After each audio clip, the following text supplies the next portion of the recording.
Bismillahirrahmanirrahim. Assalamualaikum warahmatullahi wabarakatuh.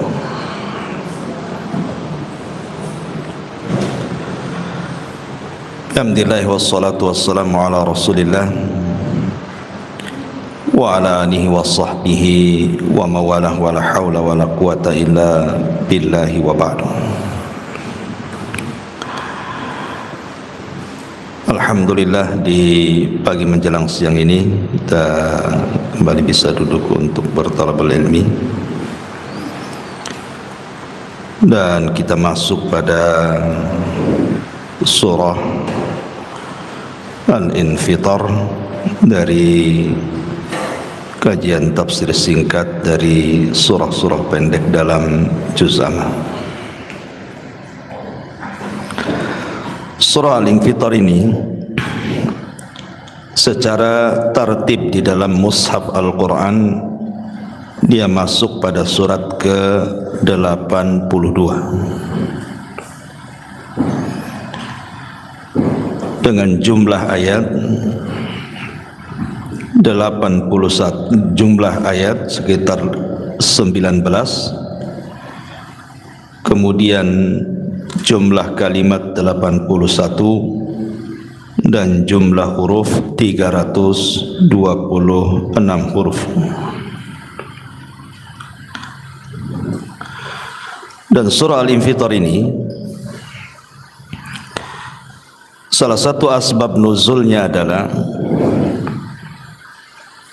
karena ada seorang musyrik yang bernama Al-Walid ibnu Mughirah, dan ada yang mengatakan Ubay ibnu Khalaf.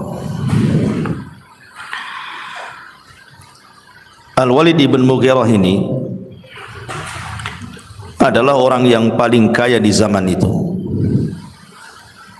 Dia menguasai tanah yang sangat luas sekali dan kebun kurma. Kemudian juga diberikan nikmat berupa anak-anak yang banyak, dan dia berbangga dengan dunia yang dimilikinya. Dan Al-Walid ini diberikan kecerdasan oleh Allah Azza wa Jal karena dia seorang pujangga hebat Arab, dan dia sanggup menghafal sampai bukan hanya syair-syair Arab saja, sampai kepada syair-syair dari kalangan jin dia tahu. Makanya dia sangat dimuliakan di tengah-tengah orang-orang Arab jahiliyah, Al-Walid ibn Mughirah ini. Pada awalnya Al-Walid ibn Mughirah ini tertarik dengan Al-Quran. Dia mendengar ayat-ayat Al-Quran dari Abu Bakar Siddiq radhiyallahu an, akhirnya langsung datang kepada Rasul ingin mendengar langsung. Saking indahnya Al-Quran yang dibacakan Abu Bakar ataupun Nabi SAW, sehingga dia memuji habis Al-Quran. Masalahnya kemudian dia pun ditegur oleh Abu Jahal, bahkan diancam kalau dia masuk ke agama Muhammad maka dia akan ditinggalkan oleh orang-orang Quraisy. Akhirnya kemudian Al-Walid ini mengingkari Al-Quran padahal meyakininya. Dia tahu Al-Quran itu kalamullah, tapi dia ingkari. Terutama apabila Al-Quran itu bicara tentang Yaumuddin, hari kebangkitan, maka Al-Walid ini sangat mengingkari hari kebangkitan, padahal dia tahu bahwa ada hari di sana manusia akan dibangkitkan. Dari sinilah Allah Subhanahu wa taala turunkan surah Al-Infitar pada ayat kalla bal tukadzibuna biddin. Sekali-kali jangan begitu wahai Al-Walid, bahkan kamu mendustakan hari pembalasan. Tetapi kaidah Al-Quran itu al-ibratu bi umumil lafzi la bi khususis sabab. Pelajaran Al-Quran itu diambil umumnya lafaz, bukan karena khususnya sebab ayat ini turun kepada Al-Walid ibnu Mughirah ataupun kepada Ubay ibn Khalaf. Artinya ayat ini juga sebagai peringatan kepada kita. Baik, kita akan baca ayatnya. A'udzubillahi minasyaitonir rajim. Bismillahirrahmanirrahim. Idza as-samaa'un fatarat wa idzal kawakibun tatharat wa idzal biharu fujjirat wa idzal quburu bu'thirat alimat nafsum ma qaddamat wa akharat. Apabila langit terbelah dan apabila bintang-bintang jatuh berserakan dan apabila lautan dijadikan meluap dan apabila kuburan-kuburan dibongkar, maka setiap jiwa akan mengetahui apa yang telah dikerjakan dan yang dilalaikannya. Ma'asyiral muslimat yang dimuliakan Allah Subhanahu wa taala. Surah Al-Infitar ini sama dengan surah Al-Insyiqaq. Di permulaan ayatnya bicara tentang peristiwa besar pada hari kiamat, di mana Allah Subhanahu wa taala menyebutkan bagaimana kondisi langit saat kiamat. Ibu-ibu yang dirahmati Allah Subhanahu wa taala, kita tahu bahwa hari kiamat itu terjadi di hari Jumat. Sebagaimana hadis Nabi sallallahu alaihi wasallam mengatakan, khairu yaumin tala'at alaihi syamsu yaumul jum'ah. Fihi khuliqa Adam wa fihi udkhilal jannah wa fihi ukhrija minha wala taqumus sa'atu illa fi yaumil jum'ah. Sebaik-baik hari di mana matahari terbit adalah hari Jumat. Pada hari Jumat Adam diciptakan. Pada hari Jumat Adam dimasukkan ke dalam sorga. Pada hari Jumat juga Adam dikeluarkan dari sorga. Dan tidaklah tegak hari kiamat kecuali hari Jumat. Jadi kita tahu bahwa memang Nabi SAW ataupun Al-Quran sendiri tidak menyebutkan kapan waktunya, maksudnya bulannya ataupun tahunnya, tapi harinya disebutkan bahwa kiamat itu terjadi hari Jumat. Makanya sebagian binatang-binatang itu apabila di malam hari, malam Jumat, sebelum terbit fajar menyingsing itu dan sebelum terbit matahari,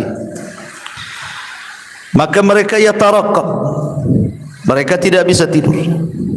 Dikhawatirkan tidak ada fajar lagi dan tidak terbit lagi matahari. Maknanya ketika itu terjadi berarti kiamat dibangkitkan. Dan apabila terbit fajar sampai terbit matahari, maka mereka pun mulai senang karena tidak terjadi kiamat. Jadi binatang itu bisa merasakan apa yang kita tidak rasakan. Dan itu terjadi apabila ada gempa atau musibah-musibah besar. Biasanya yang mengetahui dulu itu adalah binatang sebelum manusia. Bahkan alat-alat canggih yang diletakkan manusia saja tidak secanggih insting binatang. Dia tahu ini akan gempa, akan terjadi tsunami dan begitu seterusnya.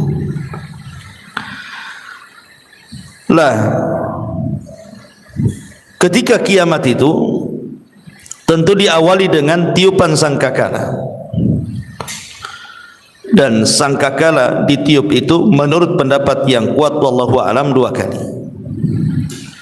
Pertama yang disebut dengan tiupan faza, tiupan yang mengejutkan, dan itu dicantumkan dalam surah An-Nahl ayat 87.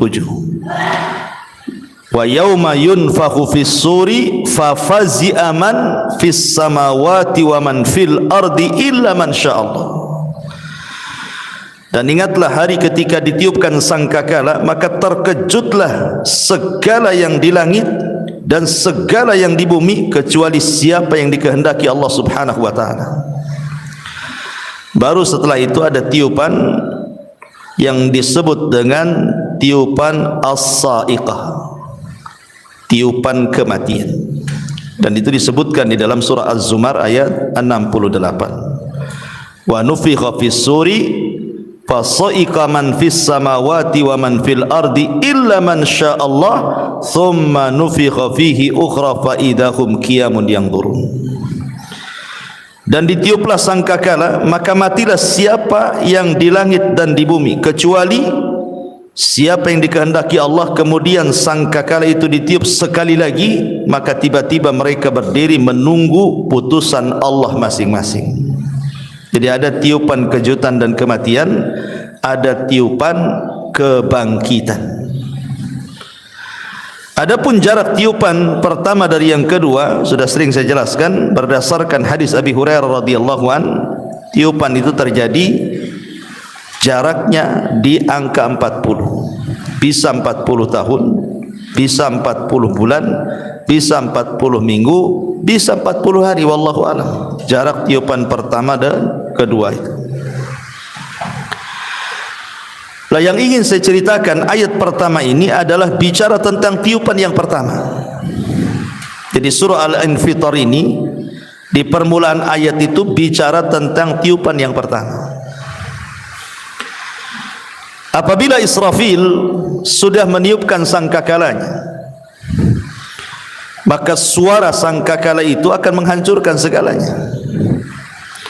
Makanya di sini Allah Subhanahu wa taala mengatakan idzas samaun fatarat. Apabila langit terbelah. Kondisi langit pada hari kiamat itu dijelaskan di beberapa ayat dalam Al-Qur'anul Karim. Pertama, kondisi langit saat tiupan sangkakala itu akan terjadi goncangan hebat. Langit itu akan terjadi goncangan yang luar biasa. Kemudian akan membukakan pintu-pintunya. Jadi pintu-pintu langit itu akan terbuka. Wa futihatis sama fakanat abwaba. Pintu-pintu langit akan terbuka saat goncang itu. Dan malaikat akan mengosongkan langit. Jadi malaikat akan turun dan mengosongkan langit. Dan Allah katakan dalam surah Tur ayat 9, yauma tamurrus sama'u maura. Pada hari ketika langit benar-benar digoncangkan Allah Azza wa Jalla. Baru setelah langit ini tergoncang sisi-sisinya, maka langit itu mulai akan mengeluarkan cahaya. Akan mengeluarkan cahaya seperti kilatan-kilatan yang berwarna merah mawar. Dan itu disebutkan di dalam surah Ar-Rahman ayat 37-nya, fa idzan syaqqatis sama fakanat wardatan kadihan. Maka apabila langit telah terbelah dan menjadi merah mawar seperti kilapan minyak. Jadi terjadi kilapan cahaya merah mawar, baru setelah itu langit akan terpecah belah. Dan Allah katakan di dalam Al-Qur'anul Karim surah Al-Muzammil ayat 18, as-sama'u munfatirum bi. Maka langit pun menjadi pecah belah. Dan itu sama dengan ayat yang kita baca di mana Allah Subhanahu wa taala mengatakan idzas sama'un fatarat. Jadi terbelahnya langit setelah terjadi goncangan dan terjadi kilapan berwarna merah mawar itu, seperti minyak gitu ya. Ma'asyiral muslimat yang dimuliakan Allah Subhanahu wa taala, baru kemudian kenapa, apa yang menjadi langit itu terbelah? Ada yang mengatakan bahwa langit terbelah itu karena ada dukhan, ada asap pekat yang sangat hitam yang membelahnya. Sebagaimana Allah Subhanahu wa taala mengatakan fartaqib yauma ta'tis sama bidukhanim mubin. maka nantikanlah hari ketika langit mendatangkan kabut asap yang tampak jelas yang meliputi manusia. Dan Allah katakan, hadza adzabun alim. Inilah adab yang sangat pedih.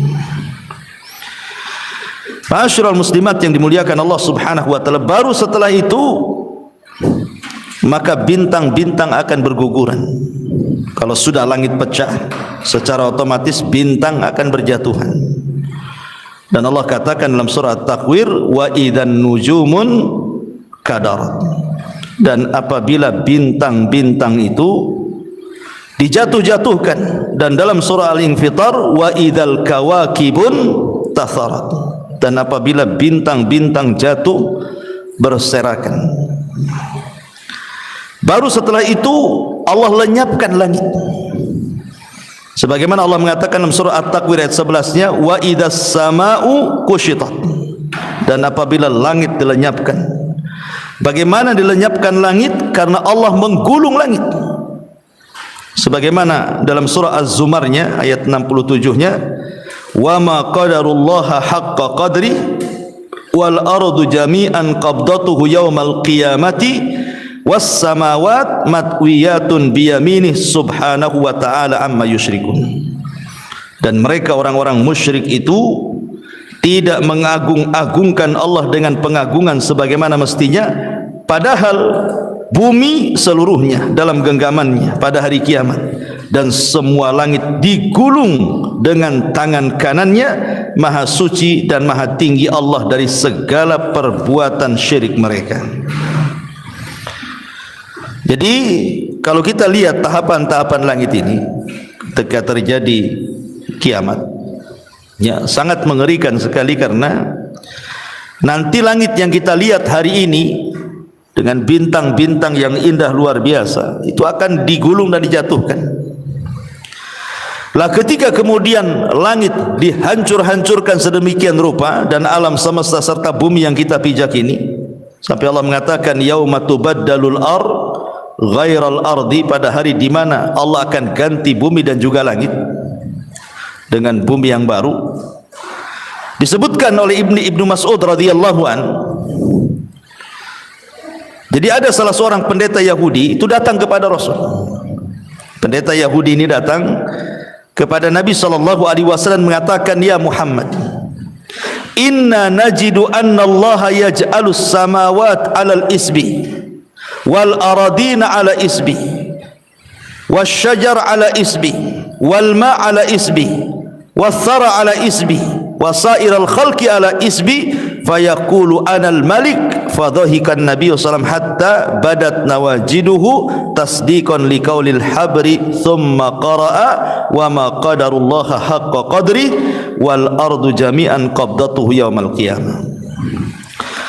Jadi pendeta Yahudi ini bertanya kepada Rasulullah, wahai Muhammad, sesungguhnya kami dapati dalam kitab suci kami, maksudnya Taurat, bahwa Allah akan meletakkan langit di atas satu jari, pohon-pohon di atas satu jari, air di atas satu jari, tanah di atas satu jari, dan seluruh makhluk di atas satu jari. Kemudian Allah berfirman, akulah penguasa atau akulah raja. Maka Rasul kemudian tersenyum sampai nampak gigi gerhamnya.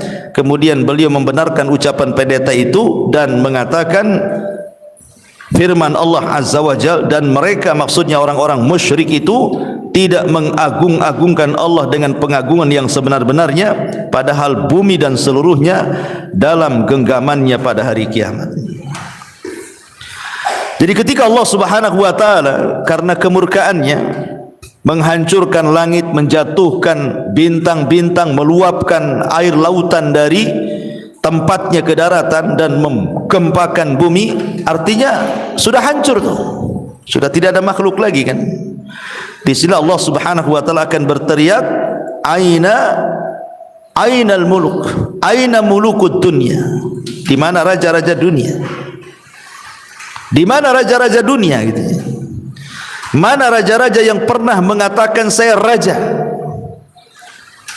Kemudian Allah mengatakan limanil mulkul yaum, untuk siapa kerajaan ini, milik siapa raja ini, kerajaan ini milik siapa? Tidak ada yang jawab. Maka Allah Subhanahu wa taala menjawab sendiri, lillahil wahidil qahar, untuk zat yang maha satu, yang maha perkasa, lagi maha bisa menghukum segalanya. Ma'asyiral muslimat yang dimuliakan Allah Azza wa Jalla. Dari sini Allah mengatakan idzas samaun fatarat, apabila langit menjadi terbelah. Wa idzal kawakibun tatharat, dan apabila bintang-bintang jatuh berserakan. Ma'asyiral muslimat yang dimuliakan Allah Azza wa Jalla. Kita lihat bintang-bintang hari ini.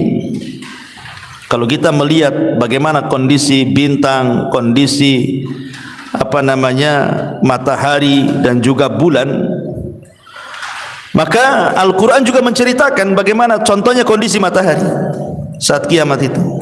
Allah mengatakan idzas syamsu kuwirat, apabila matahari digulung. Jadi matahari pun ikut digulung, ya. Kemudian keadaan bulan juga sama, Allah padamkan cahayanya. Fa idza bariqal basar wa khasafal qamar, apabila mata terbelalak ketakutan dan apabila bulan telah hilang cahayanya. Dalam ayat yang lain, matahari dan bulan itu dijadikan satu. Wa jumi'a syamsu wal qamar, matahari dan bulan dijadikan satu, sementara bintang-bintang itu dijatuh-jatuhkan. Jadi yang tidak jatuh itu hanya matahari dan bulan saja. Matahari dan bulan tidak jatuh. Kenapa? Karena matahari dan bulan ini kelak akan diletakkan di atas kepala manusia di padang mahsyar. Jadi matahari dan bulan yang dijadikan satu yang tidak mungkin ketika normal, hari-hari normal itu kan tidak mungkin ketemu tuh matahari dengan bulan tuh. Mustahil mau ketemu matahari dengan bulan kan? Karena matahari terbit, bulan pula tenggelam. Tapi nanti pada hari kiamat justru akan dijadikan satu. Dan apabila manusia sudah masuk ke dalam neraka, yang memang berhak untuk masuk neraka, dan sudah penduduk sorga masuk ke dalam sorga, maka nanti matahari dan bulan itu dipendamkan di neraka. Pertanyaannya, salah apa matahari dan bulan kok dipendamkan di neraka pula? Emangnya dia berdosa? Tidak. Matahari dan bulan dipendamkan di neraka itu hanya untuk membantah para penduduk neraka yang ketika di dunia mereka menyembah matahari dan bulan. Inilah sesembahan kalian ada di neraka, gitu maksudnya. Bukan karena kesalahan matahari dan bulan, karena matahari dan bulan kan gak bermaksiat. Hanya untuk membantah orang-orang musyrik yang ketika di dunia menyembah matahari dan bulan itu saja. Makanya Allah pendamkan matahari dan bulan ke dalam neraka. Nah, di sini Allah Subhanahu wa taala mengatakan wa idzal kawakibun tatharat. Kemudian Allah mengatakan wa idzal biharu fujirat, dan apabila lautan diluapkan, apabila lautan diluapkan. Dan itu sama dengan surah At-Takwir ayat 6, wa idzal biharu sujirat, dan apabila lautan dipanaskan. Kita tahu bahwa jumlah lautan itu kan sama dengan jumlah lapisan langit dan lapisan bumi. Langit ya ada 7 lapisan, bumi juga ada 7 lapisan, laut juga sama, ada 7 laut kan satu dunia ini. Nanti pada hari kiamat 7 lautan ini dari semua benua ini akan dijadikan satu lautan. Dari 7 lautan dari berbagai macam benua di dunia ini akan dijadikan satu. Kemudian akan diluapkan ke daratan. Yang tadinya lautan itu kalau kita panas, ingin mendinginkan diri dengan memasukkan badan kita ke lautan, justru nanti pada hari kiamat itu lautan jadi panas. Makanya Allah mengatakan wa idzal biharu sujirat, apabila lautan dipanaskan. Setelah dipanaskan baru kemudian ditumpahkan ke daratan. Maka tidak ada satu jiwa manusia kalau terkena kecuali terbakar. Dan ini kita bisa saksikan kan ketika tsunami Aceh saja, lihat. Tsunami Aceh itu habis tsunami banyak orang yang gosong kan gitu. Ya, berarti memang lautan yang ditumpahkan itu kalau memang dia tidak membakar tentu jasadnya kan tidak akan gosong gitu ya. Akannya seperti biasa sajalah kena air itu. Tapi saya lihat itu di YouTube itu ada yang sampai gosong itu, kayak terbakar gitu. Padahal terkena air lautan. Menunjukkan di dalam lautan itu ada bara api itu yang bisa dinyalakan Allah sewaktu-waktu kala pada hari kiamat. Wa idzal biharu sujirat, dan apabila lautan dipanaskan. Kemudian Allah mengatakan wa idzal qubur bu'thirat, dan apabila kuburan-kuburan dibongkar. Ada dua penafsiran para ulama apa yang dimaksud dengan apabila kuburan-kuburan dibongkar ini. Penafsiran yang pertama, maksudnya adalah kelak ketika tanda kiamat pertama keluar. Tanda kiamat besar pertama keluar, maksudnya khurujud dajjal, keluarnya dajjal. Di antara fitnah dajjal itu adalah dia sanggup mengeluarkan pembendaharaan yang ada di bumi.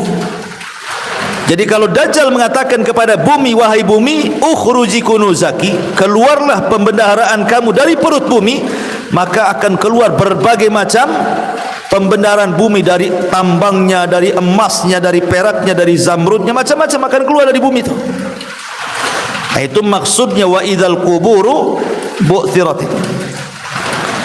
Ya, atau dajjal mengatakan kepada orang-orang yang sudah mati, hiduplah kalian.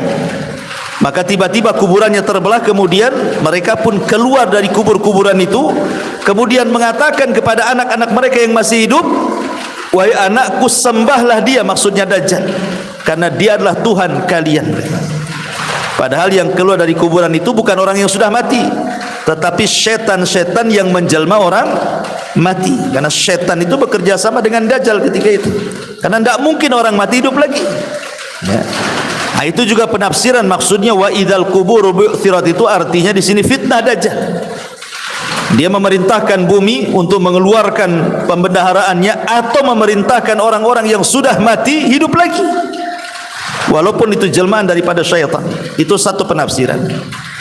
Tapi penafsiran yang kuat wallahu alam, yang dimaksud wa idzal qubur bu'thirat di sini artinya adalah hari di mana manusia dibangkitkan dari kubur-kubur mereka.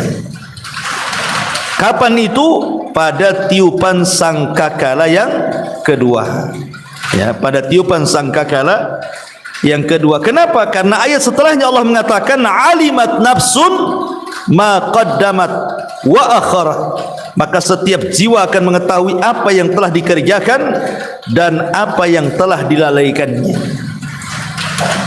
Ma'asyiral muslimat yang dimuliakan Allah Subhanahu wa taala. Pada tiupan yang kedua atau sangkakala yang kedua, maka manusia ketika terjadi kiamat itu kan ada hal-hal yang Allah Subhanahu wa taala kecualikan, tidak dihancurkan. Salah satu yang tidak dihancurkan adalah tulang ekor setiap manusia. Jadi tulang ekor setiap manusia itu tidak akan dihancurkan oleh Allah Subhanahu wa taala. Lah ketika itulah maka tiupan yang kedua ini itu ketika manusia sudah mati semuanya, sudah digantilah, bumi sudah beda, langit sudah beda gitu ya. Kemudian Allah Subhanahu wa taala turunkan hujan ketika itu. Maka hujan itulah yang kemudian menjadikan tulang-tulang ekor itu tumbuh kembali. Jadi tulang ekor itu akan tumbuh dengan turunnya hujan. Dan itu disebutkan di dalam Al-Qur'anul Karim, di mana Allah Subhanahu wa taala mengatakan walladzi nazzala minas samaa'i ma'an biqadarin fa ansyarna bihi baldatan mayyitan kadzalika tukhrajun. Dalam surah Zuhruf ayat 11 Allah mengatakan, dan Rabb yang menurunkan air dari langit menurut kadar yang diperlukan, lalu kami hidupkan dengan air tersebut negeri-negeri yang mati. Seperti itulah kami akan keluarkan kalian dari kubur-kubur kalian. Ya, jadi sebelum kemudian mereka dibangkitkan, maka tubuh mereka akan dikembalikan dulu dengan cara turun hujan setelah tiupan yang kedua. Ya. Dan itu berdasarkan hadis Nabi juga. Thumma yursilullahu mataran ka'annahu atallu aw dhallu nu'manu syak fatambutu minhu ajsadun nasi thumma yunfakhu fihi ukhra fa idahum qiyamun yanzurun. Kemudian Allah menurunkan hujan bagaikan gerimis ataupun awan, maka tumbuhlah darinya jasad-jasad manusia. Kemudian ditiupkan kembali sangkakala untuk kedua kalinya, maka tiba-tiba mereka berdiri menunggu putusan Allah masing-masing. Jadi kalau kita melihat hadis ini berarti hujan dulu, baru kemudian setelah jasadnya kembali ke tulang ekor mereka, baru ditiupkan sangkakala kedua, baru mereka bangun. Baru Allah lesatkan ruh-ruh mereka yang tidak dihancurkan pada hari kiamat. Bagi orang-orang yang beriman diletakkan di Illiyin, bagi orang-orang yang kafir diletakkan di Sijjin. Allah mengatakan wa idzan nufusu zuwizat, apabila jiwa itu melesat kemudian dimasukkan ke jasadnya masing-masing, disitulah kemudian manusia dibangkitkan. Lah ketika manusia dibangkitkan, maka Nabi SAW mengatakan yuhsyaruna yaumal qiyamah khufatan uratan ghurlan buhman. Jadi mereka dibangkitkan itu tidak menggunakan pakaian, artinya tidak ada alas di badan, tidak menggunakan sandal, kembali tidak dikhitan, dan tidak ada harta di badan, kata Nabi. Ya, seperti layaknya ketika kita awal dilahirkan, itulah dibangkitkan. Lah ketika awal dibangkitkan inilah manusia sudah tidak kenal siapapun, dia hanya kenal dirinya sendiri saja dan bagaimana cara menyelamatkannya. Dan itu dijelaskan di dalam Al-Quranul Karim, yauma yafirrul mar'u min akhi wa ummihi wa abihi wa sahibatihi wa banih likulli imri'in minhum yauma idzin sya'nun yughni. Di mana manusia lari dari saudaranya, lari dari ibu bapanya, lari dari istri dan anak-anaknya. Setiap manusia sibuk masing-masing. Sampai Aisyah radhiyallahu anha menggambarkan, Rasul kalau manusia dibangkitkan telanjang, lalu kami gimana? Kaum Hawa, kaum wanita yang telanjang itu tentu akan dipandang aurat kami oleh laki-laki. Maka Nabi SAW mengatakan, wahai Aisyah, hari itu kondisinya berbeda. Nggak ada orang yang memandang aurat orang itu, tidak ada. Orang sibuk masing-masing itu kan, karena orang lari dari sini dari sana. Baru setelah manusia itu sudah nggak karuan, yang dari timur ke barat, barat ke timur, ke selatan ke utara, bingung orang itu. Barulah kemudian ada suara panggilan dari jauh sekali untuk berkumpul di satu titik yang disebut dengan mahsyar. Jadi ketika manusia sudah lari sana sini karena kebingungan mereka, baru kemudian terdengar satu teriakan dari satu titik, maka semua manusia mengarah ke situ. Lah disinilah terjadi banyak hal, ya, karena tidak jelas kan gitu ya, jarak tempuh panggilan itu ke tempat kita menuju panggilan itu. Berapa jaraknya kita tidak tahu. Tidak disebutkan berapa kilometernya, kan tidak tahu kan, berarti kan bisa saja dekat, bisa saja jauh gitu. Untuk ke panggilan itu. Lah disitulah berbagai macam manusia diuji oleh Allah Subhanahu wa ta'ala. Ada orang yang menuju panggilan itu menggunakan kendaraan. Ya, mereka pakai kendaraan, Allah berikan kendaraan.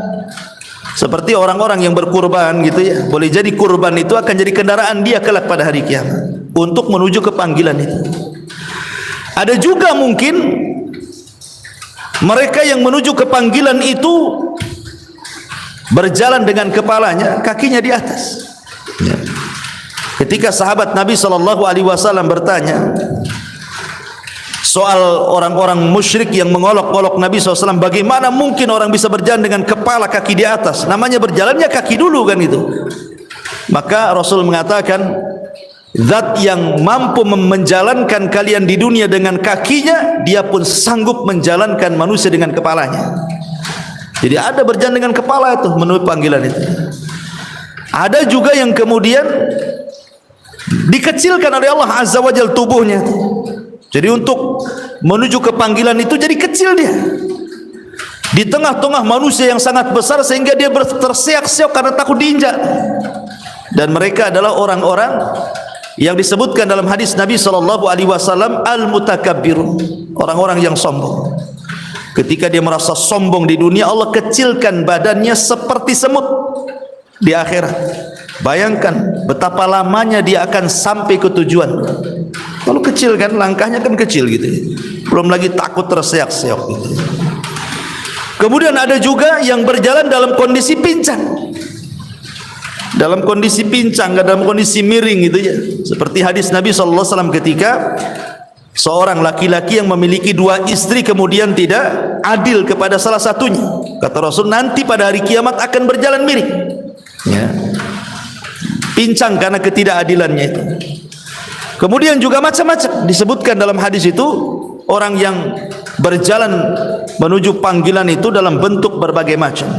Ada yang enggak punya daging, wajahnya itu hanya tulang belulang seperti orang yang meminta-minta. Ada yang berjalan seak-seok sana sini gitu ya, kayak orang mabuk, kesetanan, seperti para pemakan riba ya. Karena dalam Al-Quran sendiri Allah mengatakan, alladzina ya'kuluna riba la yaqumuna illa kama yaqumul ladzi yatakhabbatuhu syaitanu minal mas. Orang-orang yang memakan riba itu tidak dapat berdiri melainkan seperti berdirinya orang yang kerasukan setan ya, karena mereka gila. Jadi ya oyong bahasa kitanya ya, miring sana miring sini, orang mabuk. Kapan sampainya ke panggilan itu coba, makan riba itu ya. Dan banyak lagi itu ya. Seperti Nabi mengatakan, ma yazalur rajulu yas'alun nas hatta ya'tiya yaumal qiyamah laisa fi wajhihi muz'atu lahmi.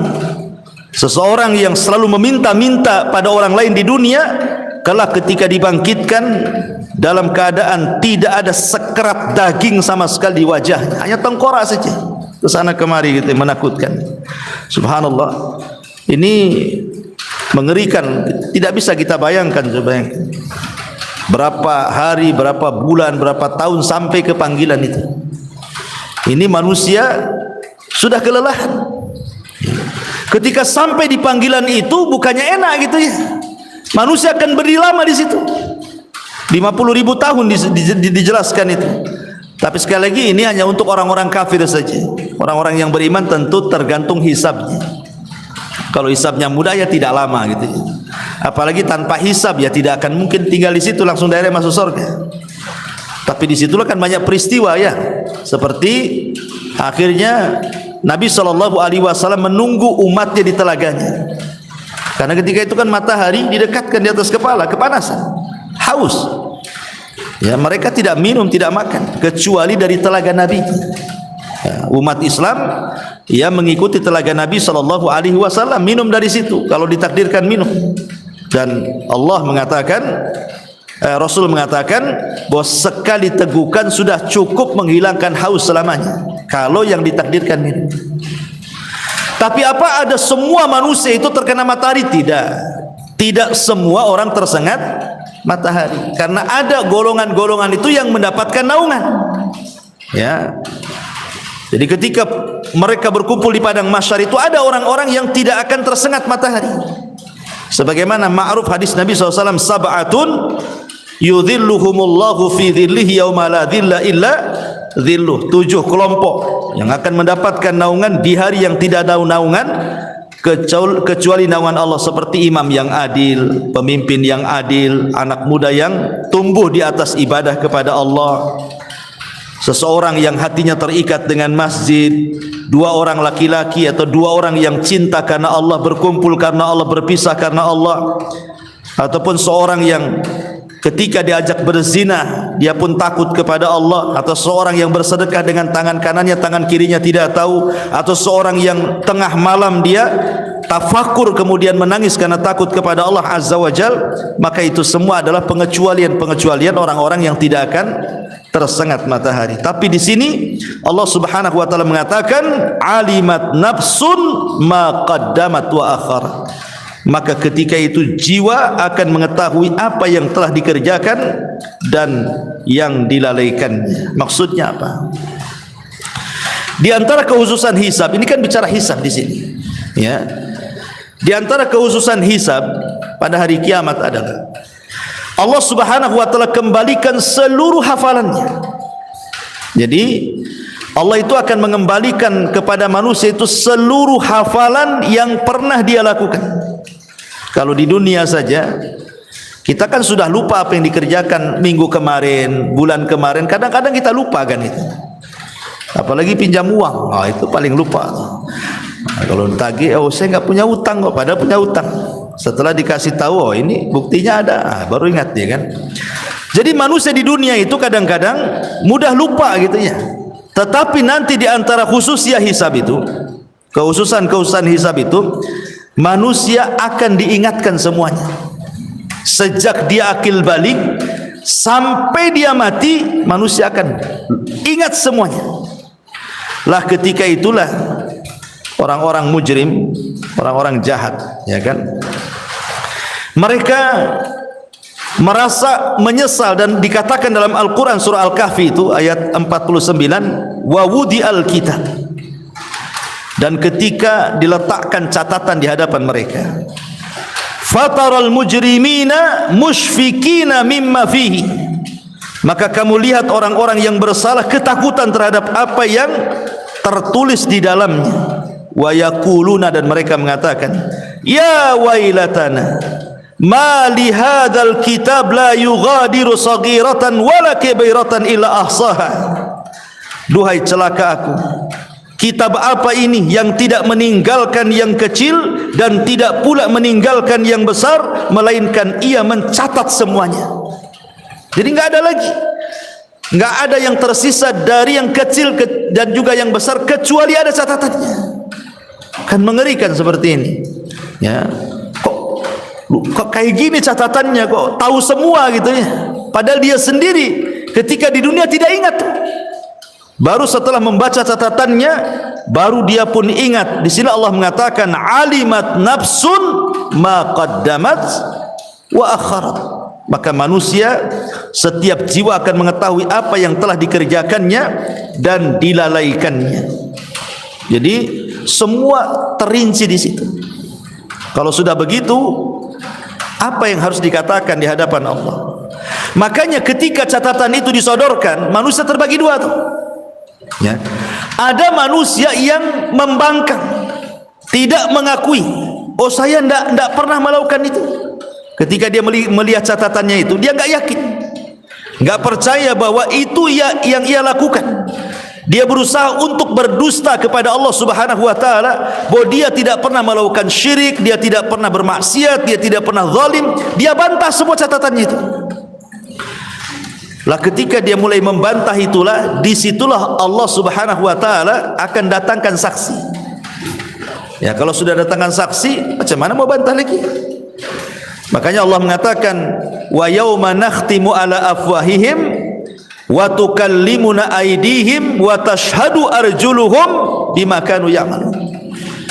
Ketika mereka mengatakan, oh dusta ya Rabb, itu tidak benar saya, tiba-tiba mulutnya dikunci, nggak bisa ngomong lagi. Apa yang bicara? Tangan yang bicara sekarang. Jadi mulutnya langsung dikunci karena dia tidak mengakui perbuatan dosanya, maka tangan mulai bicara. Kemudian kaki pula jadi saksi. Sekarang apa yang harus dihadapkan di hadapan Allah? Ya. Bahkan lebih daripada itu, kulitnya pun bicara.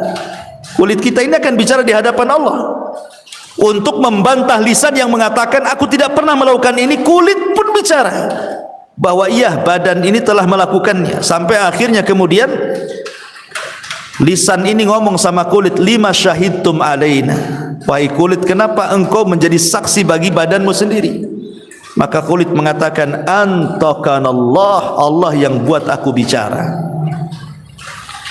Artinya kalau seandainya badan kita jadi saksi, ya, ini saja sudah cukup sebenarnya. Tetapi saksi-saksi di akhirat ini bukan hanya sekedar tangan kita bicara, kaki kita bicara, kemudian kulit kita jadi saksi, bahkan bumi yang kita pijak pun jadi saksi. Sehingga Allah mengatakan dalam surah Al-Zalzalah itu, idza zulzilatil ardu zilzalaha wa akhrajatil ardu athqalaha wa qala al-insanu ma laha yauma idzin tuhadditsu akhbaraha. Pada hari itu bumi ikut bicara. Bumi itu ikut jadi saksi gitu ya. Bahwa si fulan benar. Pada tanggal sekian, hari sekian, malam sekian, bulan sekian, tahun sekian, maksiat sebelah sini. Nah, repot juga tuh. Mau lari kemana tuh? Cukup sampai di sini? Tidak. Malaikat jadi saksi. Semua akan jadi saksi. Pada seandainya Allah menjadi saksi itu sudah cukup. Tapi bagaimana Allah Subhanahu wa taala ingin membuat peradilan seadil-adilnya, tidak ada saksi yang dibayar. Semua akan bicara. Sehingga mereka terdiam orang-orang mujrim ini. Karena apa? Mau ngomong gimana lagi? Ya, wa alimat nafsum ma qaddamat, alimat nafsum ma qaddamat wa akharat. Setiap jiwa akan mengetahui apa yang dikerjakan dan dilalaikannya. Enggak bisa mengelak lagi dia. Ini yang disebut dengan hisab yang sulit namanya. Hisab yang sulit itu dimulai dengan bantah membantah, ingkar mengingkari. Tetapi kalau hisab mudah, maka orang-orang yang dihisab mudah mereka tidak akan mengingkari. Mereka justru mengakui, betul engkau melakukan itu? Ya. Betul engkau melakukan ini? Ya. Dia akan bantah. Ya. Sehingga ketika Allah bertanya kepada orang-orang yang diberikan hisab yang mudah itu, justru yang ditanyakan itu dosa-dosa kecil. Dosa besarnya tidak ditanyakan. Ketika dia mengakui dosa-dosa kecilnya, maka Allah Subhanahu wa taala akan tutupi dosa besarnya. Dan mengatakan, karena engkau sudah mengakui perbuatanmu, maka dosa-dosa besarmu aku tutupi, aku ampuni. Nah, inilah mendapatkan hisab yang mudah. Karena ada hisab yang sulit, ada hisab yang mudah. Makanya kata Rasul, man nukisha halak.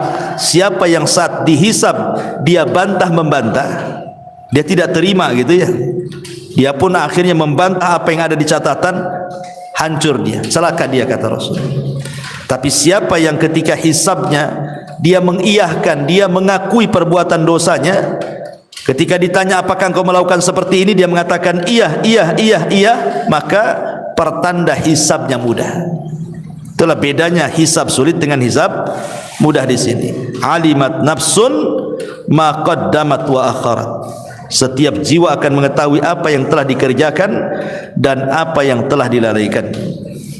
Kalimat ma qaddamat wa akharat, ada beberapa penafsiran para ulama. Maksudnya qaddamat itu apa yang dilakukan pada awal mula manusia itu hidup, mungkin di awal-awal masih muda. Qaddamat itu maksudnya ketika di masa muda. Wa akharat ketika di masa tuanya. Jadi semua akan ditanya itu, masa mudanya akan ditanya, masa tuanya pun akan ditanya. Makanya kata Nabi sallallahu alaihi wasallam, la tazulu qadama 'abdin hatta yus'al an arbah. Tidak mungkin bergeser kaki anak Adam sampai ditanya 4 perkara. An umrihi, tentang umurnya, kemana dia habiskan. Wa an syababihi, ya, dan juga masa muda. An umrihi maksudnya umur secara keseluruhan, ya, baik tuanya sebelum matinya ditanya, terutama masa muda juga ditanyakan gitu. Kenapa kemudian masa muda ini ditanya, padahal muda ini kan bagian daripada umur gitu ya. Karena rata-rata orang yang melakukan kejahatan itu di masa muda. Karena betapa banyak orang-orang yang di masa muda dia melakukan kejahatan, kemudian setelah dia tua dia bertobat. Sebagaimana Allah Subhanahu wa taala berfirman dalam Al-Qur'an, Rabbi auzi'ni an ashkura ni'mataka allati an'amta 'alai wa 'ala walidayya. Ya Tuhanku, berilah aku ilham untuk tetap mensyukuri nikmat-Mu. Sebagian para ulama mentafsirkan ini isyarat orang-orang yang usianya sudah menginjak 40 tahun ke atas. Mulai dia berfikir bosan maksiat gitu bahasa kitanya ya. Sudah mulai pengen tobat, pengen hijrah, pengen baik ya. Sudah mulai 50, 60 kan sudah mulai dia bosan dengan maksiat itu ya.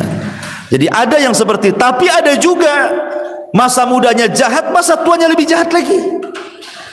Nah, tapi semua akan ditanya, mau masa mudanya, mau masa tuanya, tetap akan ditanya. Ini satu penafsiran. Penafsiran yang kedua, ma qaddamat wa akharat. Maksudnya setiap jiwa akan mengetahui apa yang telah dikerjakan. Qaddamat itu maksudnya bicara tentang umat-umat sebelum kita. Ya, maksudnya bukan umat ya namanya manusia dari umat Islam yang awal-awal ya, seperti kelasnya para sahabat, para tabi'in gitu ya. Wa akharat ini umat akhir-akhir. Jadi semua akan ditanya oleh Allah Azza wa Jalla, baik kalangan para sahabat ataupun umat yang akhir-akhir. Ataupun maqaddamat wa akharat di sini artinya apa yang sudah diamalkannya, baik dari perbuatan baik ataupun perbuatan jahat, ataupun yang dicita-citakannya tetapi belum diamalkan, tapi dia punya cita-cita gitu, pengen haji tapi tak jadi haji, keburu mati ya. Kemudian pengen sedekah tapi tidak jadi sedekah, keburu mati. Atau dari perbuatan maksiat gitu ya, dia sudah ancang-ancang tuh, kalau saya punya uang saya ingin begini, tapi maksiat dia, tapi belum dilakukan. Semuanya akan dicatat dan akan dibalas ya, baik yang sudah dilakukan ataupun yang hanya sekedar dicita-citakan, yang terlalaikan dari dia. Alimat nafsun ma qaddamat wa akharat. Setiap jiwa akan mengetahui apa yang telah dikerjakan dan dilalaikannya. Itu dia juga di antara penafsiran para ulama. Kemudian Allah Subhanahu wa taala katakan, ya ayyuhal insanu ma gharraka bi rabbikal karim alladhi khalaqaka fasawwaka fa'adalak fi ayyi suratin ma syaa rakkabak kalla bal tukadzibuna biddin wa inna 'alaikum lahafidin kiraman katibin ya'lamuna ma taf'alun. Kemudian di sini Allah mengatakan, wahai manusia, ya ayyuhal insan, ma gharraka bi rabbikal karim. Apakah yang telah memperdayakan kamu sehingga kamu berbuat durhaka terhadap Tuhanmu yang maha mulia, yang telah menciptakan kamu lalu menyempurnakan kejadianmu dan menjadikan susunan tubuhmu menjadi seimbang dalam bentuk apa saja yang dikehendaki, dia menyusun tubuhmu. Di sini Allah Subhanahu wa taala ingin katakan, ya ayyuhal insan ma gharraka bi rabbikal karim alladhi khalaqaka fasawwaka fa'adalak fi ayyi suratin ma syaa rakabak. Allah Subhanahu wa taala sudah banyak memberikan nikmat kepada kita. Salah satunya adalah Allah menciptakan kita. Kemudian setelah Allah menciptakan kita, tidak hanya cukup menciptakan, tapi fasawwa, menyempurnakan ciptaannya, meletakkan mata di situ, hidung di situ, tangan di situ gitu ya, sempurna betul. Coba bayangkan kalau mata taruh di dengkul, gimana tuh melihatnya? Kan susah juga, nggak bisa melihat ke atas. Telinga taruh di atas kepala kan itu, susah juga. Tangan taruh di kaki, kaki taruh di tangan, susah. Tetapi Allah Subhanahu wa taala sempurnakan tuh. Ya, mulai dari letak mata, letak hidung, letak kuping, letak tangan, dan begitu seterusnya. Bukan hanya itu saja, fa'addalah, diseimbangkan. Tangan kanan dengan tangan kiri tidak ada berat sebelah. Mata kanan, mata kiri tidak ada besar sebelah. Telinga kanan, telinga kiri tidak ada budeg sebelah gitu ya, istilahnya itu. Betul-betul seimbang, termasuk juga berjalan dengan dua kaki itu seimbang. Tidak ada manusia, tidak ada makhluk ya yang diciptakan Allah yang seimbang berdiri dengan dua kaki kecuali manusia. Coba lihat binatang, nggak ada binatang itu yang bisa berdiri dengan kedua kaki, nggak ada ceritanya. Paling berjalan dengan perut, ya kan, seperti ular, cacing gitu ya, atau bungkuk walaupun dengan kedua kaki seperti ayam atau yang lainnya, atau dengan 4 kaki. Pokoknya ndak ada sebaik manusia ini. Ya, bukan hanya itu saja, fi ayyi suratin ma syaa rakkaba. Dalam bentuk apa saja dikehendaki dia menyusun tubuhmu. Coba bagaimana kalau Allah membentuk kita seperti keledai, seperti buaya, seperti harimau, enggak ada bedanya kita dengan binatang kan? Tapi Allah Subhanahu wa taala sudah ciptakan fi ahsani taqwim, sebaik-baik bentuk. Makanya Allah Subhanahu wa taala menyinggung, "Loh, nikmat Allah yang demikian besar kepadamu ini, ya ayyuhal insan ma gharraka bi rabbikal karim." Ya. Wahai manusia, apa yang menyebabkan kamu melakukan tipu daya kepada Allah Subhanahu wa taala, Tuhan yang telah memuliakan kamu? Seolah-olah tidak bersyukur gitu maksudnya. Mana syukur kamu itu loh? Allah sudah kasih banyak nikmat, kau pula kufur kepada kalimat ma gharraka bi rabbikal karim. Apa yang memperdayakan kamu untuk berbuat durhaka kepada Allah Azza wa Jalla? Ada beberapa perkara yang manusia itu menjadikan dia durhaka kepada Allah Azza wa Jalla dan tertipu di dunia. Di antaranya adalah pertama, al-jahlu, kejahilan. Orang durhaka kepada Allah dan tertipu di dunia ini, kenapa? Karena kejahilan. Dia karena bodoh, ya. Karena jahil terhadap Allah, jahil kepada Rasul, jahil kepada agama. Makanya kejahilan inilah yang pertama kali manusia durhaka kepada Allah. Orang jahil ini mudah durhaka karena dia tidak tahu. Karena kejahilannya tidak tahu, harusnya sholat dia tidak sholat kan itu ya, harusnya zakat tidak zakat, harusnya haji tidak haji, harusnya jangan dilakukan malah dilakukan. Kenapa? Jahil dia. Akhirnya dia pun tertipu dengan kejahilannya, kemudian durhaka kepada Allah Azza wa Jalla. Yang kedua, disebabkan syaitan. Ya. Syaitanlah yang membuat kita durhaka kepada Allah. Lihat Nabi Adam alaihi salatu wasallam di surga. Nabi Adam itu nabi, bukan manusia biasa, tetapi menjadi membangkang atas perintah Allah. Karena apa? Karena setan. Setan yang ngasih was-was Adam, makan. Akhirnya makan buah larangan. Akhirnya Adam pun durhaka dengan Allah Subhanahu wa taala. Kemudian yang ketiga, kawan yang jelek, kawan yang buruk. Hati-hati berkawan itu. Makanya Abu Talib itu saat detik-detik wafatnya, sebenarnya Abu Talib itu sudah mengakui agama yang paling hak itu agama Rasulullah. Karena lisannya yang ngomong begitu. Dia ngomong sama Ali radhiyallahu anhu, putranya, dan mengatakan, "Ya Ali, kalau bukan karena aku takut dicela manusia, sudah kupeluk agama Muhammad itu." Jadi tidak masuk Islamnya Abu Talib itu karena takut dicela kawan-kawannya. Nah, itulah kawan-kawan yang buruk. Ya, kawan-kawan yang buruk itu akan menyesatkan kita sehingga kita durhaka dengan Allah Azza wa Jalla. Makanya Rasul mengatakan, "Al-mar'u ala dini khalili." Seseorang itu tergantung kawan. Maka carilah kawan yang baik, jangan sampai cari kawan, dapat kawan yang menyesatkan kita.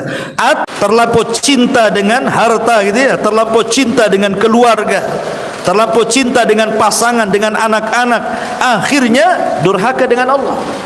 Makanya Allah mengatakan, "Alhaakumut takatsur hatta zurtumul maqabir." Yang melalaikan kita dari ketaatan Allah, terkadang berlomba-lombanya kita mengejar dunia. Ya, ini 4 perkara yang menjadikan manusia itu durhaka dengan Allah Subhanahu wa taala.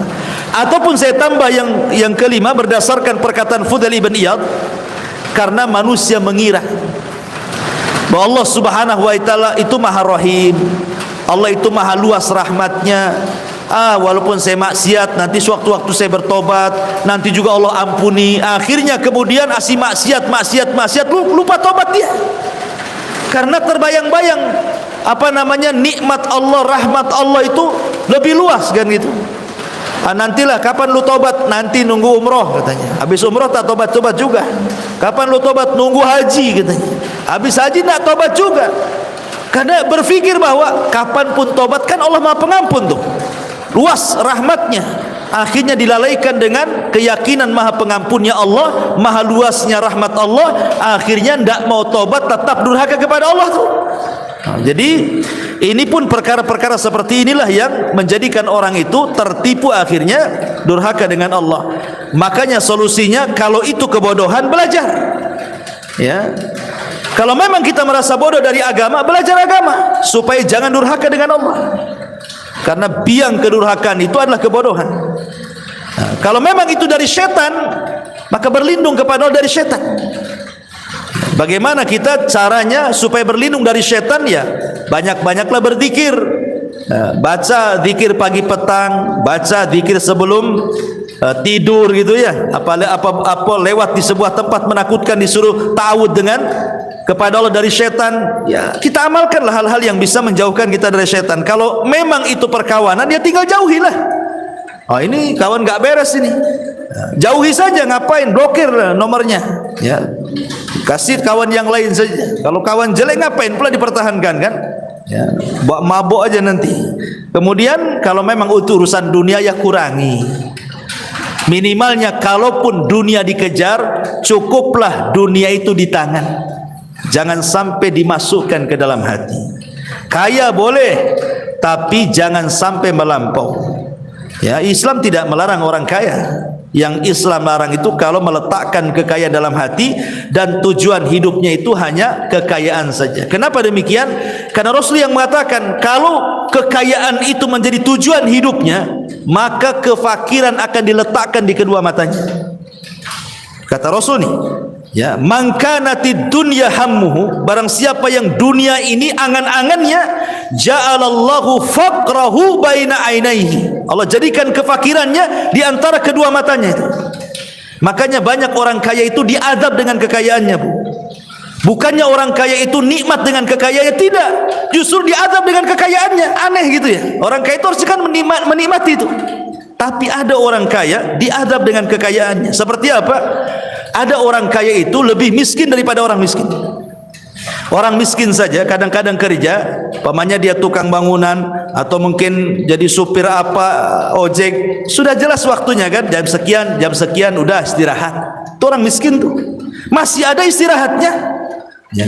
Tapi orang kaya tidak ada istirahatnya, Bu. Sudah ngantor nih dari pagi jam sekian, nanti pulang kantor itu entah apa lagi diceritain nih, malamnya mikir lagi bisnis. Kapan istirahatnya orang kaya gitu tuh? Orang miskin aja ndak kayak gitu mikir duit itu. Pokoknya sudah ada uang beli beras bisa makan, udah selesai orang miskin tuh. Ada waktu-waktu untuk keluarga gitu ya. Orang kaya kadang-kadang enggak tuh. Ya malam ya mikir duit, siang mikir duit, itu kan sama dengan diazab dengan kekayaan tuh namanya. Harusnya kan orang kaya makin lebih senang dibandingkan orang miskin kan. Ada waktu lebih sama keluarga lebih banyak lagi, sama Allah lebih luas lagi. Ini enggak.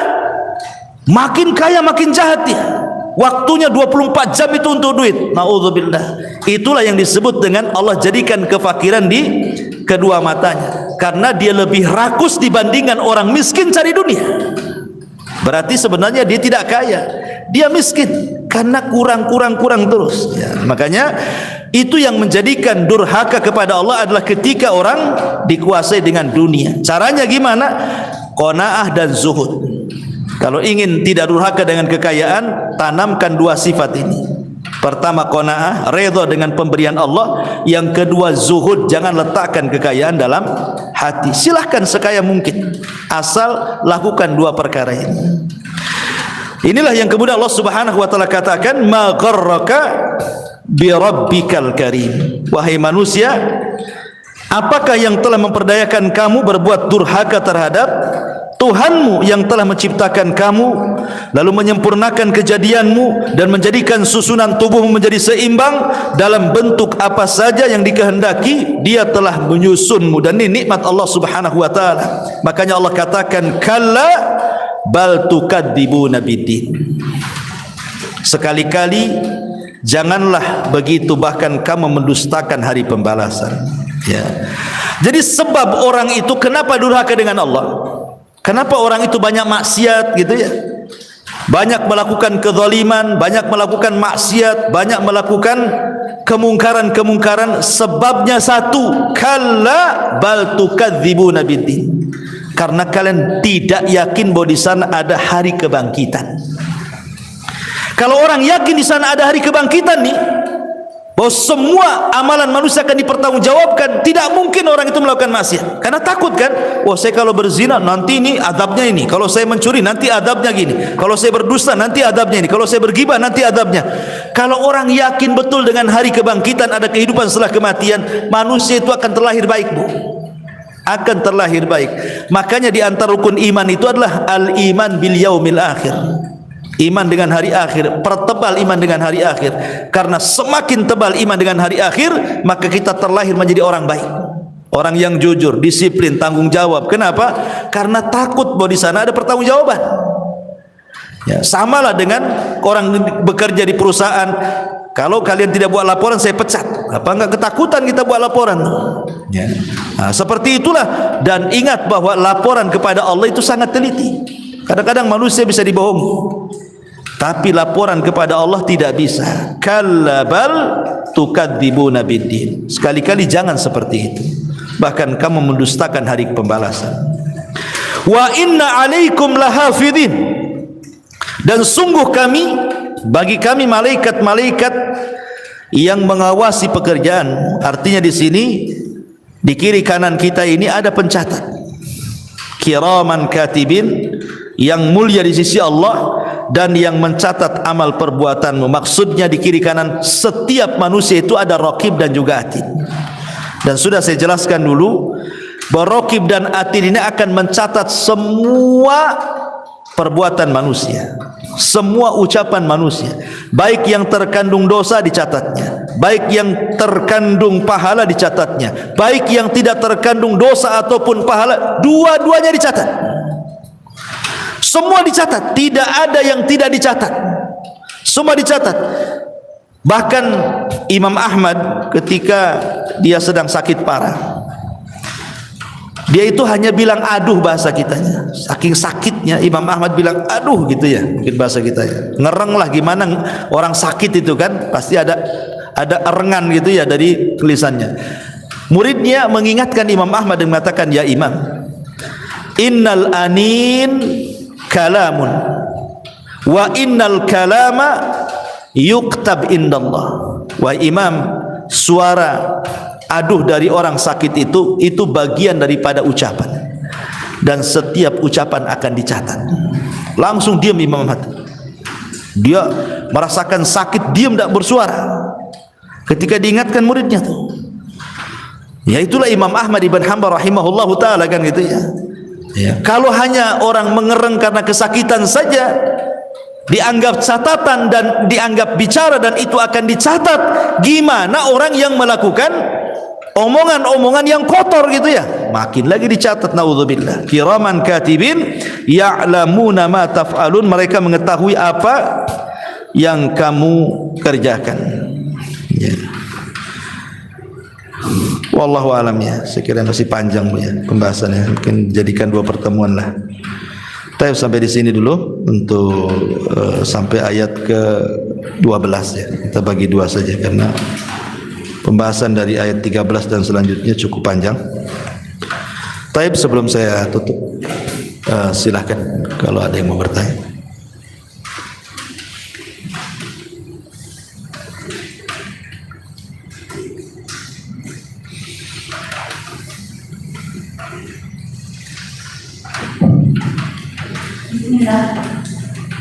Assalamualaikum Ustaz. Waalaikumsalam warahmatullahi wabarakatuh. Iya. Pada pembahasan ayat-ayat yang sebelum surat Al-Iqra ini, ada perkataan yang Ustaz ucapkan atau penjelasan mengenai ketika hewan kambing dan kambing berkelahi, Allah juga akan minta Ustaz. Iya. Juga seorang muslim ketika menzalimi orang lain tetap ada keadilan. Itu bukti kebesaran Allah di sini yang saya sampaikan. Terus pada ayat ini, pada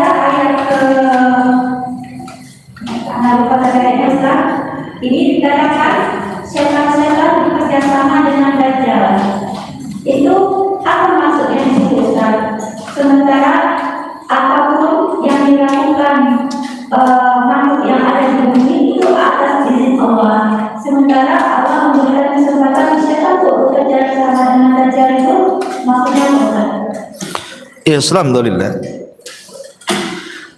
Iya, Dajjal ini kan makhluk yang Allah Subhanahu wa taala ciptakan untuk menjadi fitnah bagi manusia, dan itu awal tanda dari tanda-tanda kiamat besar.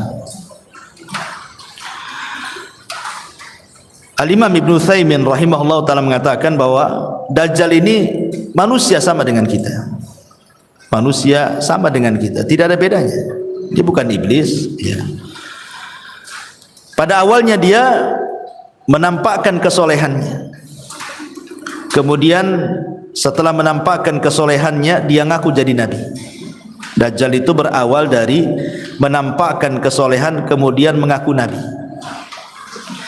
Setelah dia mengaku nabi, naik lagi dia mengaku Tuhan. Ya, Dajjal itu dari menampakkan kesolehan, kemudian naik lagi ngaku nabi, naik lagi jadi ngaku Tuhan. Dan ketika dia mengaku Tuhan itulah Allah Subhanahu wa taala berikan khawariqul ada. Khawariqul ada itu maksudnya peristiwa-peristiwa kejadian yang tidak lazim bagi manusia. Diberikan kesaktian, diberikan rububiyah Allah Azza wa Jalla atas kehendak Allah untuk memfitnah manusia. Dan Dajjal diizinkan bekerja sama dengan syaitan. Makanya ketika disebutkan dalam hadis yang sahih itu, ketika Dajjal membawa orang-orang Arab yang jahil ke kuburan orang-orang tua mereka, maka Dajjal mengatakan, keluarlah kalian dari kubur-kuburan kalian. Maka terbelahlah kuburan, kemudian keluarlah orang-orang yang di kuburan. Kemudian dalam riwayat ini disebut padahal itu adalah jelmaan syaitan, ya, bukan orang yang sudah mati. Jadi setan Dajjal bekerja sama setan. Sebenarnya bukan hanya Dajjal saja, dukun pun bekerja dengan setan. Ngapain pula jauh-jauh dengan Dajjal kan itu? Dukun-dukun itu kan kerja sama setan gitu. Yang menyihir orang itu siapa kalau bukan setan? Atas kerjasama dia dengan dukun kan itu. Setelah memberikan syarat-syarat kan itu. Tapi kan dukun-dukun yang ada di dunia ini kan tidak ada sesakti Dajjal gitu. Dajjal nunjuk ke langit hujan-hujan, nunjuk ke bumi tumbuh-tumbuh kan itu. Nunjuk ke binatang gemuk-gemuk dia. Suruh keluar pembenaran bumi, keluar gitu. Memang makanya kenapa Dajjal itu fitnah yang sangat besar. Tidak ada satu pun yang selamat dari Dajjal. Sampai-sampai Rasul mengatakan apa? Kalau engkau berjumpa dengan Dajjal, falyan'anhu, hendaklah kabur. Rasul yang ngomong, kalau jumpa dengan Dajjal kabur, ambil kaki 1000. Ya, nggak perlu dilayan karena pasti terfitnah. Lebih kabur saja. Dan kalau seandainya Dajjal itu memperlihatkan samping kanannya api dan samping kirinya air, maka kata Nabi SAW, pejamkanlah mata kalian, masuklah ke yang disangka api itu, jangan masuk ke yang disangka air. Karena sesungguhnya masuk ke dalam api itu sama dengan masuk ke surga, masuk ke air itu sama dengan masuk ke neraka. Tapi kata Rasul, karena rahmatnya Rasul dengan umatnya, suruh memejamkan mata, jangan dilihat gitu ya.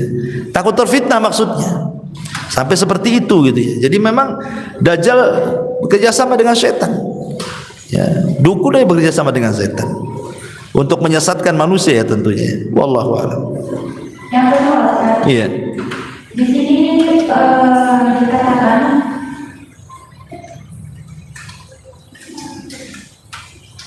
ketika dahulu Allah akan mengatakan orang-orang yang minta-minta di dunia, tidak ada sekedar daging pun di tubuhnya. Di sini meminta-minta yang versi bagaimana Ustaz? Ketika orang itu yang kedudukannya yang seperti apa? Meminta-minta itu pada dasarnya dilarang, kecuali 3 orang. Meminta-minta itu dilarang, masuk dalam hadis ini. Nanti pada hari kiamat wajahnya tinggal tulang dan tidak ada sekerat daging sedikit pun. Maksudnya selain yang 3. Yang pertama 3 orang itu maksudnya kalau dia orang miskin dan disaksikan, ada saksi dari orang-orang adil, orang-orang yang memang dipercaya bahwa dia orang miskin, maka dia boleh. Umpamanya di perumahan di sini memang semua orang perumahan di sini ngomong dia orang miskin, ya, dan tidak bisa kerja kecuali hanya dengan minta. maka boleh, kan sudah ada ininya, rekomendasi kan. Memang orang itu miskin, tidak bisa kerja, udah tua, namanya janda tua gitu kan, hidup sebatang kara di situ, nggak ada yang ngurus anak-anaknya. Orang ini orang miskin, ya boleh itu. Mau kerja pun kerja apa, nggak sanggup dia. Ya. Yang kedua, seorang musafir, dia di kampungnya kaya, safar dia ke Batam, hilang dompetnya, habis ATM-nya semua di situ. Mau makan pakai apa dia? Terpaksa dia minta-minta hanya untuk sekedar ya makan, sekedar dia dan sekedar dia bisa balik. Nah, itu boleh minta-minta. Karena gimana coba kalau nggak matilah dia. Apalagi safar zaman dulu kan beda dengan safar zaman sekarang. Kalau safar zaman dulu susah, di padang pasir habis bekalnya umpamanya. Mana coba? Ya, itu boleh minta-minta. Atau dia miskin gara-gara bantu orang. Dulunya dia kaya, bantu orang jadi miskin. Nah, itu boleh. Dia meminta-minta, kemudian hanya sekedarnya saja sampai dia ekonominya pulih. Selain 3 orang ini tidak boleh minta-minta. Apalagi jadi profesi. Makanya kadang-kadang saya ini lihat di lampu merah, kadang ada anak-anak muda masih kekar-kekar gitu kan, atau dikasih cat kuning, biru atau apa itu, silver atau apa kan, ngapain coba dia? Kalau dia loh jadi helper bangunan tuh bisa itu, kekar badannya lebih hebat tuh, bagus lagi, ngapain coba minta-minta kayak gitu? Nggak usah dikasih, karena dia nggak berhak minta-minta orang kayak gitu tuh. Ya, kecuali nampak ada nenek-nenek kasihan, ya mungkinlah kita kasihan kan. Ini memang orang susah kan nampak gitu. Tapi orang yang ini masih muda bisa kerja, ngapain pula di sini kan itu? Gak usah dikasih orang kayak gitu. Ya, kecuali kalau dia jualan tisu kan jelas tuh, jualan koran, jualan apa itu kan memang dia jual beli di situ ya. Soal mahal itu urusan dia. Kalau ibu beli itu insya Allah ibu menolong dia tuh. Jangan pula bagus beli di pasar. Padahal beda 1000 tuh. Beli saja kan, nolong dia, nggak ada masalah. Bismillah, mudah-mudahan itu sedekah dia. Ya. Tapi kalau minta-minta itu nengok rupanya dulu, nggak mukanya. Ini muka kayak gini kalau minta-minta. Kan itu ya. Allahu a'lam. Ya. Apa ada dosa bagi kita bukan dengan konteks hadis yang mengatakan ketika seseorang meminta, walaupun dia berada di atas kuda sekalipun kita akan memberi. Dan ketika